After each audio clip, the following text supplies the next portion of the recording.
still no Stugotz. I walked into the other room, asked the people in charge, where's Stugotz? I got a whole bunch of shrugged shoulders, but we do have David Sampson now joining Juju and Billy and Chris and Tony and Jeremy and Mike Ryan and Pablo in this incredible dude fest we've got going on a Monday. Continuing the conversation that we were just having, I want to ask Pablo a question because you've heard me tell the story before that going back a ways now, I don't know if you guys saw the stat, but I think since they got Kyrie and Kevin Durant, the Nets, 3 of the 4 years swept in the first round of the playoffs. Just an unmitigated disaster. But when I think of Nets basketball before that, I think of the aforementioned Brook Lopez. And I've told you the story that every year, for about 7 years, the Miami Heat would get a call, do you want Brook Lopez?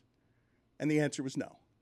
Every time. And I want to ask Pablo, as he's seen the way the game has changed, name for me the guy who has changed his game more to evolve in the modern age to be an important player who indisputably, it's not just block shots, that guy you cannot leave open from 3. And in the history of the league, I don't know, as recently as 6 years ago, that guy is never counted on to make threes and couldn't make threes. He is basically the photo negative of Russell Westbrook. He has changed his entire identity. He has changed the species that he seems to belong to. He used to be this plodding dinosaur who roamed the lane, and now he is a plodding dinosaur that is raining threes. He is doing everything. His ego, Brook Lopez's ego, seems more subsumed by a larger mission than, anybody in the NBA that I can think of. And Russell Westbrook. I watch Russell Westbrook try to bang his forehead through the wall of NBA progress. And you see him kind of succeeding here and there, especially in this series. But more than anything, he is relentlessly the same. And Brook Lopez is that dinosaur that managed to evolve. I've got a better example, I think, when you consider the age and when you consider the market that was in for this player. Al Horford. Al Horford is a better example. Man, his body looks great. Totally reshaped himself. I wonder what happened there. Celtics in 3. David, I wanted to ask you about some of the news from the weekend because I knew you would have some thoughts here that would be interesting. With the proliferation of gambling money, with the normalization of gambling money in America, because this has been pretty normal overseas for a while, but the gambling money is a recent phenomenon here. And the NFL is trying to be vigilant with something I don't think they're going to be able to contain no matter how harsh the penalties, because I believe that people who are competitive are going to remain competitive when they're not competing at sports. And some of them are going to be addicted to gambling. Some of them are going to want action elsewhere. The Lions have 5 players that got caught gambling, not on their sport, on other sports. What does it mean? I thought the regional sports network bankruptcy was going to be the biggest business story of the year. And then I did the segment on this morning's Nothing Personal, which I can't plug enough here in this great new studio. And the NFL has a problem because their focus is competitive integrity. It has to be. And they have to recognize that players are going to bet, and they actually put it in the CBA that you are allowed to gamble. You're allowed to, but don't do it in the hotel. It's so funny. People going in New York, people go across state lines. When Jersey had it, they would drive. Oh, you got on the boat even. It started with casinos on international waters where you could get in a boat. They did it Allegedly. in Miami. Here, yes. Like during spring break. I used to do it, yes. Yeah, you'd get in the boat. They'd go to a certain place and the casino would open. And it's totally crazy because you lose all your money and then you're stuck if you can't swim. Right, you just have to stand there when the ATM would only give you like $100 every 24 hours. And charge you like $50 because they know you're a desperate gambler. The credit card fees. No, it's on above a that. Boat. It's the ATM fees. The ATM fees, rather, yes. They add it to the fees. And so they say leave your hotel, don't do it at a practice facility, and then you can gamble, but don't do it on NFL games. They're not going to be able to stick to that because people are gambling on everything. And I tried to talk about DraftKings, not trying to screw myself on day one on the show this morning, because DraftKings has a lot of money in the game, as do their competitors, and the players are just people. And what I learned as an executive is that players, when they're not on the court, are just like we are. And we all gamble on our phones. They're all on their phones. They're all gambling, and they're gambling on games. There's someone who told me, and I'm curious if you guys agree with this. Do you think players know the lines of their own game? I think so. I mean, it depends. It's hard to avoid. It depends on the user. That's so different. There are people that are just action junkies and just say, let me take the Rams, and then are surprised when the Rams win by 14, and that's not enough. But you're talking about players. The actual players knowing the line of the game they play. I've heard that coaches have used it as a motivational tactic. Like, this is what Vegas thinks of you. I would say probably, I think half of that locker room would be too many people being aware of the lines. Take the over. And I mean take the over by a lot. Yeah, I don't know anything. I didn't talk to anybody. But Odell Beckham Jr. seems like he knows. I don't know anything. He just seems like a guy that knows. That seems reckless. To anybody. I don't think That's that reckless. you can do that. That's reckless. One of the interesting things is I happen to know through talking to some folks in the industry is that, like, whether you take the Calvin Ridley example or even this most recent, the league partners often are some of these gambling entities, and even if they're not league partners, they cooperate with all these investigations and hand over data to help the leagues pass judgment. That's part of the deal. So one of the things when you're dealing with the companies is there's complete communication, because DraftKings, as an example, they have no incentive for the NFL to become the WWE. They don't want that. Therefore, they have to make sure that they're cooperating. So the question the NFL has to ask themselves is, if they're giving into the union, which they did, is how do you stop it from hurting the game on the field? Well, it's a question of incentives, right? Like, suddenly you have all of these other incentives that have popped up. Theoretically, players can profit off of the fact that they are involved in the thing that now is, in a given game worth millions upon millions of dollars. What do they do with that information? What do they do with their ability to be an actor in that game? And so the question to me has always been, and people can get mad about, like, these laws about, like, wait a minute, I can do this if I'm on the Wi-Fi, but if I'm, like, 2 feet away, I can't. The question to me is always, what are the terms of service, and do the players know that? I'm not going to be aggrieved on the behalf of these Lions players who broke a rule that they had clearly explained to them. I think there are many players that know how to do it by proxy. Right. Because one of the things that's not discussed is, how does the NFL discover this stuff? How do they find out about Calvin Ridley? How do they find out about the Lions? So the easiest way is when they don't use the proxy. And those are the players who you talk to them in the clubhouse and say, listen, idiot, what are you doing? You have an opportunity. You have 1 million people around you at all times. Get one of them to make the bets for you, but just be smart about what you're doing. Right now, we're not trying to stop players from betting. You're trying to make them do it in a smart way. Many of them know, and I will tell you a story from a Heat basketball game, a guy who made a three going over on what the prop number was for him to score in that game. And it was a game that had been decided, and his friend was courtside, and his friend had bet on this player to go over. And he takes a three he didn't need to take, makes the three, and he's like, I got you, Josh! Starts pointing at him. I got you, Josh! And I wonder, because I thought when DraftKings and FanDuel and Fantasy came to sports, and you've got this oil well over here of sports realizing, wait a minute, there's another money source that we can just grab at that's enormous, that wants to be legitimized, wants to be normalized, and we can traffic on our credibility by making DraftKings and FanDuel and all of them, letting them into the club and making them less stigmatized. This is what it invites. What it invites is a scrutiny and a question on the integrity, because if you believe the guys who are getting caught are some sort of outlier, they're just bad at it. Yeah. They're just bad at doing it That privately. is the headline Right. to me. That's the These headline. are the people. Look, It's the PED headline, by the way. By the way, in the way that drug tests are IQ tests, these are IQ tests. It's the first wave of them, and it's like, yeah, these guys are unbelievably incompetent. And I think the proliferation of gambling has actually helped all parties involved. Think about the discussions we were having about just the NFL and how we were considering are the best days behind this entity. Gambling comes into the game. Ratings are up across the board. Revenue is up across the board.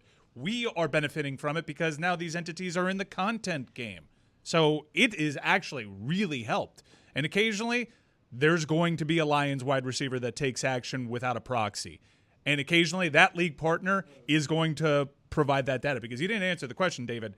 The leagues are finding out because they're being reached out to by these entities. But they need that. So the entities need it and the leagues need it. So you're going to have some patsies out there. And it's the same thing that happened with Tatis. Baseball didn't want Tatis to test positive, but once he did, they were going to bring the hammer down, even though he was the face of baseball, because they're trying to get people not to use PEDs. This guy, the wide receiver, I think he only played a few games last year. Calvin Ridley? So the example, no. No, Jameson Williams. Who's hurt, by the way. So the one, didn't he play 6 games? Or? Yeah, but he was played injured. the back end of the season. So I came up with the thought, what if it had been Mahomes? What do you do? Are you suspending Mahomes for the year? If Mahomes, I'm not saying he didn't get caught, but we're talking about a name that's different. But it's coming, right? It's because coming. this is not governable. It's simply not something that can be policed. Well, It's being policed. No, but successful policed. It's being It is successful because you they were caught. you think only 6 NFL players have done this since gambling made an appearance? No. But it is being policed such that it is. It is being policed such that people are getting suspended, and the hope is that's the deterrent, but it doesn't work. You know the answer to the Mahomes question. I mean, the answer is you do the thing that Adam Silver has been widely criticized for, which is you develop, in a way that the NFL never has before, a relationship between your actual star players in the league office. I think such that you handle this out of court. No question to me you handle this out of court, You David. think if Mahomes is caught placing bets on an app, I believe from the that facility, they never would let him go. sees the light of day. What will happen is Patrick Mahomes will I- decide that he wants to fulfill his lifelong dream of playing baseball, and he'll take a break from the league for a year.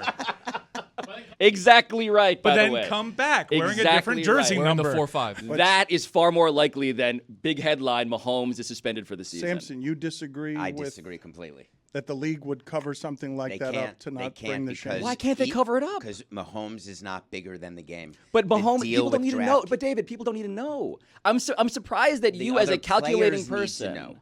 right? But the cost benefit, right, of like your face of the league being suspended for gambling is so much. It's so much worse for you than the scared straight aspect of scaring, fill in the blank Chiefs You can't scare fifth someone wide straight receiver. if it's not public. Who are you scaring straight if you wipe it under the table? Do you think that when Jordan retired that anyone got scared straight? Well, nothing was proven there. Okay. Zagaki. Bishop to Rook 9. There was nothing proven on Jordan. Okay. I so badly wish that Dillon Brooks was better at basketball. Please be that guy, but be that guy who can actually back up what he does and what he says with fireworks that don't make us laugh at you. I want to ask David Sampson, as someone who loves movies, to give me lamer villains than Dillon Brooks, not just in sports, because Patrick Beverley kind of occupies this role, but there aren't many guys as bad at what they do who are as mouthy as Dillon Brooks, and he gets kicked out of the most recent game against the Lakers because after saying this about LeBron James... There are some people, Lakers are making that run, they get it to 14. You and LeBron have that exchange. There are people out there that say maybe you shouldn't do that with one of the better players in the game. What were you thinking? I don't care. He's old. You know what I mean? I was waiting for that. I was expecting him to do that game 4, game 5. He wanted to say something when I got my 4th foul. He should have been saying that earlier on. But, I poke bears. I don't respect no one until they come and give me 40. I pride myself on, what I do is defense and taking on any challenge that's on the board. If it's LeBron, if it's AD, if it's whoever. I play my heart out. So, he knows that. Most of the NBA knows that. And I know my guys know that. And I try to get him on that same type of time every time we touch that floor. He pokes bears in the penis, and he gets kicked out of the game for doing that. LeBron came up to him and said something before the game. I would have been interested in hearing what that sound was. I'm guessing he objected to the disrespect. But then Doris Burke, who doesn't do much of this, piled on to the disrespect when talking about Dillon Brooks, said, well, he obviously does. Well, she said he doesn't bring athleticism to the floor, and he obviously doesn't bring shooting to the floor, which leaves you with he punches penises is what he brings to the floor. We've talked about how the NBA is undergoing this period of unprecedented offensive inflation. And we talked about this a little bit last week, but Dillon Brooks is the foremost symptom of trash talk inflation. It's just empty. And to your point about wishing he would be better, but instead getting like Jim Carrey from The Cable Guy as just like this level of just why, just deeply annoying, clearly troubled on some level, but then after the game, recanting his approach. Doesn't talk to the media. In a way that reveals that, oh no, he's not playing chess at all. Like there's the level of like, this is brilliant performance art. In fact, he is Andy Kaufman.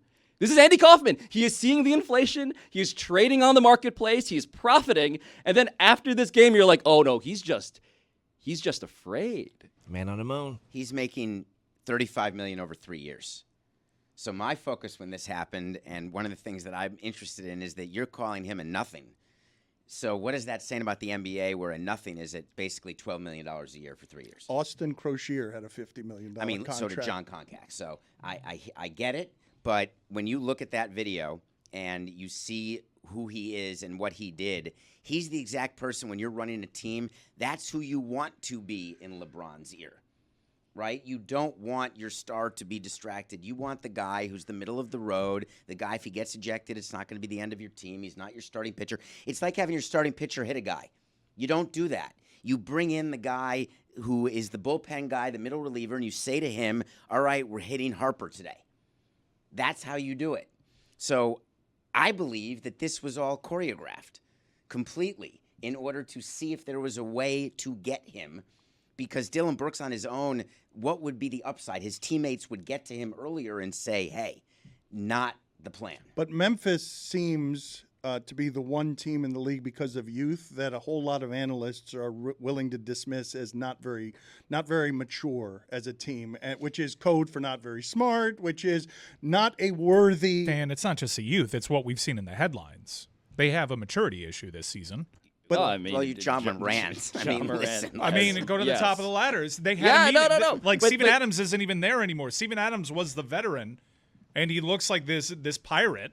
And he's the leadership guy there, and he's no longer there. It's been a storyline. It's fair to say that they are immature from the outside, just based off the evidence we have. They've got babysitters reasonable. on the road. They're not allowed to stay on the road anymore when their team isn't viewed as mature, but it also doesn't seem to be a very basketball smart team either. They're challenging these veteran teams. The Lakers and the Warriors are teams, worthy champions, that if you're going to take what they have, you can't do it with dumb guys. The dumb guy aspect of Dillon Brooks, to be fair to him, what he is a really good defender. So there is an aspect of him being the right assignment, the right guy to put on LeBron James. But that's where the whole, like, he's not just hitting the batter, he's also supposed to, like, stop him every possession. You have him like Stevenson then, right? Well, this is the thing, right? Deshaun Stevenson, is that the Stevenson you're referring to? Lance Stevenson. Yes. So both Stevensons actually are both in the lineage, the grand tradition of LeBron James agitators. Deshaun Stevenson, the guy with the Abraham Lincoln neck tattoo, who got in a beef with Jay-Z and LeBron that led to Jay-Z name-checking Deshaun Stevenson and Soulja Boy riding for Deshaun. Then Lance Stevenson being the guy literally blowing in LeBron James's ear, putting his fingers in his mouth. I miss this so much. The blowing in the ear. People have been trying everything, Dan. You have to. Every John possible Starks thing. was doing it with Michael Jordan.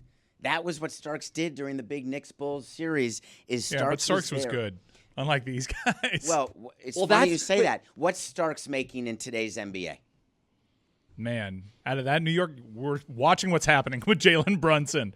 Starks probably gets some max somewhere. Yeah, I can. John Starks is a max player. But this is the Starks fork in the gets a road. max somewhere. This is the fork in the road. Are you John Starks, as relative as that compliment is, or are you Lance Stevenson and Deshaun Stevenson? Are you a Stevenson? And Dillon Brooks has chosen Stevenson as his family but crest. that's his skill, though. He can't choose any better. He could be better, though. How? What does that mean? He's a terrible decision maker on a lot of different levels. You could throw 98, but you don't. Like, what is that's such a silly statement. Give me some lamer villains in the history of villains anywhere, because you guys just named a bunch. I threw Patrick Beverley out there. Lance Stevenson was a wonderful one, but Lance Stevenson is better as a basketball player than both of these people we're talking about. Lance Stevenson is better at basketball than Patrick Beverley and Dillon Brooks. Lame villains in sports. I'd go Sean Avery. In hockey, great-looking dude, but became a celebrity on the ice and didn't really have the level of play to back it up. And I'm going to go with Freddie Mitchell, Fred X. Oh, wow, that's a good one. Yeah. What about John Rocker? Well, no, John Rocker was really good at one John point. Rocker was good for like a season and a half. But give me that 4th and 26, Fred Mitchell? Give me the quote from Bill Belichick. It's one of the greatest quotes in the history of sports, and it is undisputably the greatest quote that Bill Belichick has ever uttered. Actual quote. In the Super Bowl. From Bill Belichick. We're on to Cincinnati. Bill Belichick gave this quote at one point in time about Freddie Mitchell. All he does is talk. He's terrible, and you can print that. I was happy when he was in the game. Dillon Brooks has become a bit of a jester, right? But Russell Westbrook was just shouting at him, "You're trash," from the free throw line. Other people in the sport are looking at him and saying, "You don't have the credentials to talk the way you do." But then it's the post game. The post game to me was revealing. It was another crossword. It was another moment, an inflection where he was like, I could go this way or that way. And the way he went was to say, I'm not talking. I'm out. I'm not going to be the guy you think I am, which is to say, well, now we have no idea what you even are. Yeah, so the team's involved in that, though. So you don't just not speak to the media. The team, all the way from president, GM, PR, you're going to Dillon Brooks. You're saying, listen, here's what's going to happen when you meet the media. Here's the questions that are going to be asked. Here's the answers we want you to say. Are you willing to say that? And when he is not, when a player's not, you just don't let them talk to the media. You have them sit in the training room, or you say they're not going to be made available to. Dillon Brooks did not make that decision on his own. He will get fined for that, but you said it was orchestrated. That seems to have backfired. If it was orchestrated and then they're like pulling Dillon Brooks back, okay, shut up. You've angered the old guy. You need to speak, man. 100%. It's a bad media strategy if that was not his call and he had to say that on terrible behalf media of the strategy. team. But sometimes you don't have a choice. If your player's not going to say what you need him to say, it's better to take the fine. And they will take the fine, but Memphis as a contender to this throne, right? Because they were trying to fight the Lakers and Shannon Sharp. They have been awfully mouthy and disrespectful about the Warriors who keep holding four fingers in their face. There is no team in the NBA that talks more with less on the resume. They should be so much more fun. That's my big picture lament on that team, because the Ja Morant thing, unfun as a storyline, really hard. Think about the ingredients we got in that story, the security cam, the money all over the strip club. We didn't even get the juice out of that squeeze. And then I'm watching Ja Morant in the fourth quarter of this Laker game, like semi-consciously watching this game, and he scores 22 straight. And it's like, oh, right, he's the most fun player in the NBA. That is literally, that guy, Ja Morant, is the most fun player in the NBA. And all of this feels like, it feels theatrically boring. Pablo, they were really fun last year. I don't think they changed anything year to year. Are you just saying They're he the went too same far? team. Right? Is that your only point, that Ja went too far? They flew too close to the sun. I don't think that, they don't. Yeah, that's it, Mike. It's they didn't adjust. But if they're in the conference finals, they're not, though. They didn't adjust their maturity levels. Was about to be the next thing, the next big thing, the next young team full of guys who talk, who are built for the internet era, who give us sound bites, content endlessly. Ja Morant is an American-born player of the exact size that can sell 1 billion sneakers. And he is so fun to watch. Watch his missed dunks. His missed dunks are better than other people's made dunks. It's also exactly what you want in the way that the history of the NBA works. It's what you want to topple the champions. Yes. The old guys. But all they are is talk. All it is Dillon Brooks telling you LeBron's old, but not showing you that he's old. They weren't just talk, though. They were given the Christmas Day slot in part because of how they disposed of the Warriors in a play-in once. Like, they have some achievements to their name, and everybody was banking on them ascending, but also being smart enough to mature as they made the climb. And they're the exact same dudes that they were last year, and that's not how it's supposed to go when you're a professional. This is the number 2 seed. What do you? They're ascending. Why? Oh, but they're not. Nobody believes that they can topple the teams in the West.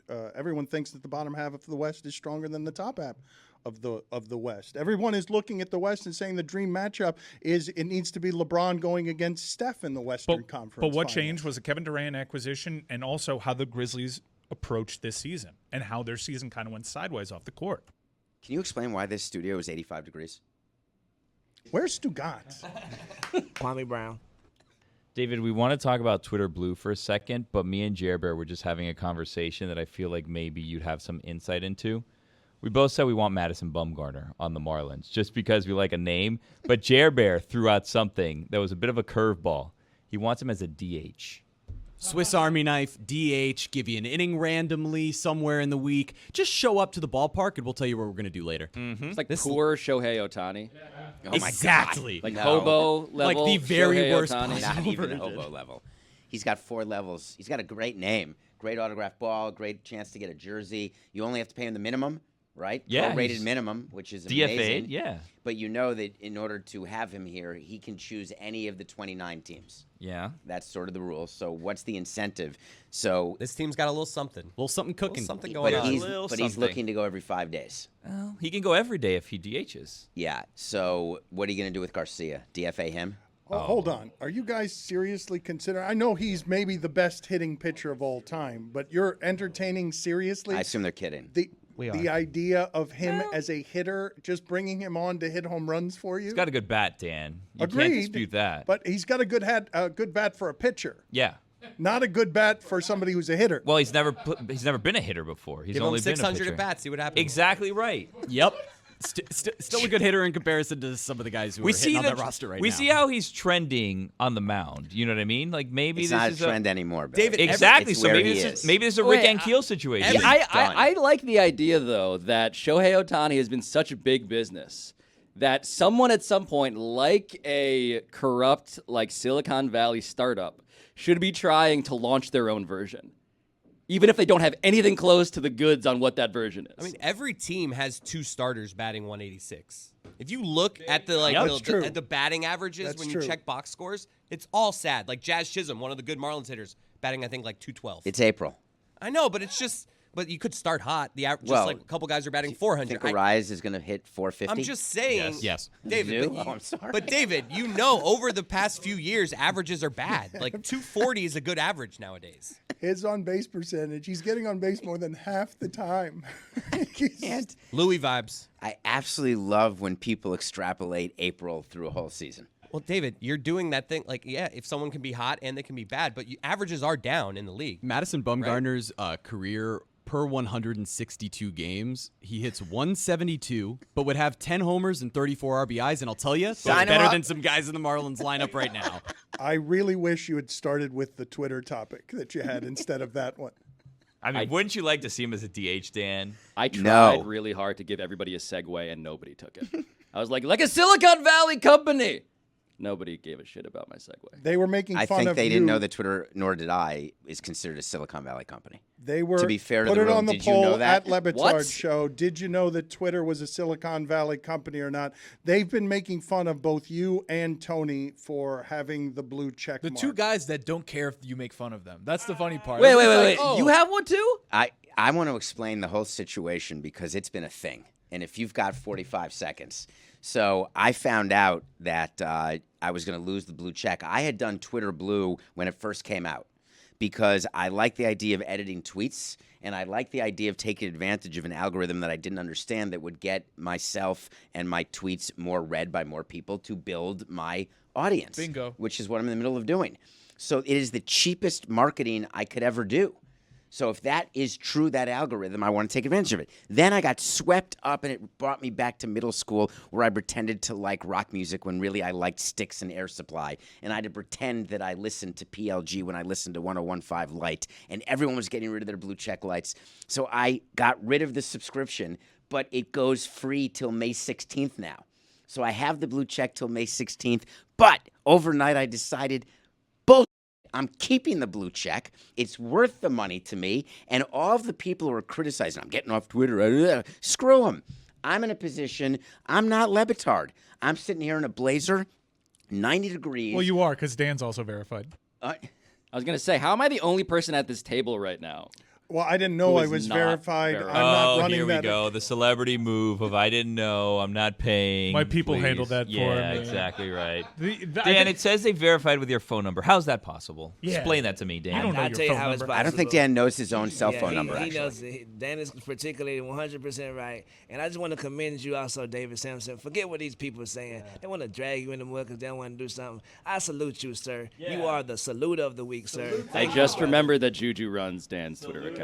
Oh, he did? What was the hint when he writes -Dan when it's Dan doing the tweet versus when it's Juju? Right now, it was the clear defense of is truly just one of the worst marketing rollouts of anything ever. I don't even care about like the whole counter virtue signaling. Now we're like 5 levels in on like what virtue we're all trying to communicate. I just mean this is stupid. It's really dumb, and it's a bad thing for a product that now you're just surfacing in everyone's replies. The comments of people who are deliberately either willing to do this thing, maybe have valid reasons. I'll say, David, Juju, you guys have valid reasons. You're content creators. Not Tony. Not Tony, though. Tony, Tony didn't know any of these benefits, by the kept way. saying- You get longer kept saying videos. bingo. David, you get longer videos. And found that longer out tweets. today. He didn't You know- found that out today. He didn't know Tweets any too. of these benefits before David mentioned them. He kept saying, didn't stop him from saying bingo after every time that David informed him of some of these other perks. I got to deal with Billy Corbin texting me a paragraph to post. We need them extra characters. it just feels like Elon Musk is the Dillon Brooks of tech executives. Are you against FastPass? No, How come? because efficiency in a very crowded amusement park is a good idea. But do you pay? You willing to pay? I just did this past I week. would, Game absolutely. changer. What's the reason? changer. You're going to allocate your money Oh. because why? Best investment ever because it saves time. It saves time and your It makes it more enjoyable. So there it is. So for What if FastPass was being handed out, though, by a person you did not trust on any level? Okay, it is. Does the fast pass work? Yes, and Okay, it then is. I That's- take it. I don't care. But that's a big difference. I don't think Twitter Blue is quote-unquote working. Like, it's absolutely riven with incompetence.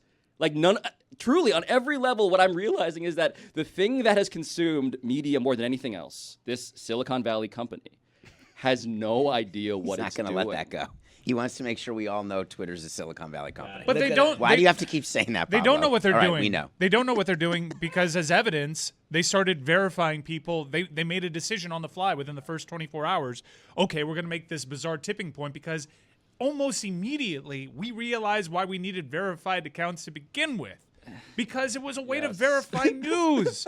What is the first thing that when we're so doing live dumb. programming, we see a tweet go on the timeline. Is that a verified account? When Dennis Dodd tweets out about changes to college football and how the clock is going to run now after first downs, and I see it's not a blue check, I'm wondering if I'm dealing with a real Dennis Dodd because he doesn't have 1 million followers. Yeah. So you're checking followers. That's what I'm doing now. Instead of checking the blue check, I've switched it to checking followers. Which is a worse system. How many followers do I need to have to, for you to be impressed by me? Not impressed by you. For me to think that you're saying something that I agree That's with. what I'm saying. But how It many? can't be 40 with numbers in your So name. what's the number? The number for me is over 10K. That's a major problem, though, because when we're talking about news and we're talking about like local journalism, not to make it super serious, but like there's plenty of journalists who don't have any sort of following like that. And that's how activists and journalists and all of these people not only connect with each other, but disseminate important information that now is just not going to be out there, or they're going to give a gold verification to a fake Disney account that then's going to tweet the N-word. Oh, yeah, That's a there real was- thing that there happened. there was that. Or it won't be believed is what you're really worried which about. is not what you want in that platform, because you had a way previously to distinguish whether or not something was coming from a reputable source. Now they're charging you $8 for the benefit of just being able to say you are exactly who you say you are. And I haven't paid the $8, even though I see the benefit. I would love to edit tweets. I would love to post longer video as a content creator. But for me, it's a principle of a thing. Thankfully, Twitter provided a subscription-based model. Twitter has made thousands off of my subscription-based model. And now they are still charging me on top of that $8 just for a check to prove that I am who I say I am and that I can have verification so someone doesn't hack me. Do you ever do any marketing? Do you have a marketing budget here at Metalark, by the way? I mean, despite evidence to the contrary? No, we have marketing budgets. You do? Just no cooling budget. So this is, to me, just a marketing budget. It's an allocation of your dollars. That's all. I get your rationalization for it. I think we both came to different decisions using different data. I'm more insulted by the principle of the thing, and I think it's disastrous. I think unequivocally the Twitter experience has gotten worse. It's so much since I think Elon it's been a Musk lot of started fun. making these changes. But you're an anarchist. No, it's tons of fun. I mean, people were taking Twitter way too seriously. It's a stupid website where you share memes. You know what I mean? Like, yeah, exactly. I get all my news from Twitter, actually. Well, My stupid website where I share memes is Instagram. That's my stupid. Twitter was a legitimate news source to me. It became my RSS reader. It became the way that I consume media in a real way. And look at us all talking about it. It's working. People. Any publicity is This great again, publicity Dillon in the Brooks words of shit. my This mouth. is Dillon Brooks Yeah. shit in Salute to Twitter disguise. Blue. This morning, Tony announced that he needed to have Twitter Blue so no one would say anything offensive that would get him in trouble for his career. And then we went to the kitchen and we said, we could just pay $8 and make a fake Tony account that would also be verified and just say wild shit on there to see if it gets stuck to Tony, him. actually, you'd prefer to not have a blue check because now when something stupid gets said, I'm going to be like, it had to have been Tony. No, because it's 10-day Tony. Mike You can't get that Ryan one back. mentioned Instagram. What would we learn about you if we checked in on some of your Instagram habits? Oh, can we do that for hour one? I This want to is play such a a dangerous I want to game. play. I want to play a game. It's a bit that I just came up with. We will all universally open up our Instagram I'm not accounts going to do this. and click. I'll do it with you, Mike. I'll do and it we with will you. click the magnifying glass search functionality Nope. to see what the algorithm tells us about ourselves. I want to say something, too. If you see some weird 10-day Tony account with a lowercase L in front of it, it's Billy Gill. He's tweeting weird things out there. Not me, Dan, just so you know. John Skipper, if you're listening, Bimmel, Carl, whoever it is. Don't worry. Wasn't me. Yes, he will actively try and get you fired. Mike, we will play that game in a second. But if we were to be playing that game right now and we were to go to the magnifying glass on your Instagram account, what 3 things would we learn about you? Mental health, wrestling, and boobs. You do not want to know what you will learn about me, Dano.